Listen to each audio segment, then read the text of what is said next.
At the end of the Spanish-American War in December 1898, the United States gained the Philippines as a colonial possession and established both a political and military presence there.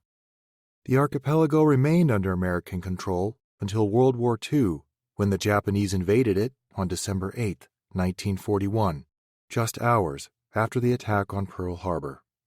Previously, General Douglas MacArthur had been sent to the Philippines to train a national army in case of a Japanese attack. He helped establish the United States Army forces in the Far East. However, training was difficult, primarily because of language and cultural barriers, and a lack of modern equipment and supplies. The Japanese attacked before these efforts were complete, forcing the American headquarters to move from Manila to Corregidor. By spring of 1942, they had been forced to the Bataan Peninsula, the last Allied stronghold in the Pacific. American and Filipino troops worked together to defend the peninsula. However, months of fighting had wreaked havoc on U.S. and Filipino forces, and by the summer of 1942, the Japanese army had occupied all of the Philippines.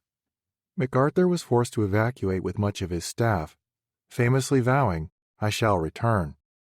He fulfilled this vow in 1944, but in the meantime, those left in the Philippines faced a long and brutal Japanese occupation or captivity in a prisoner of war camp.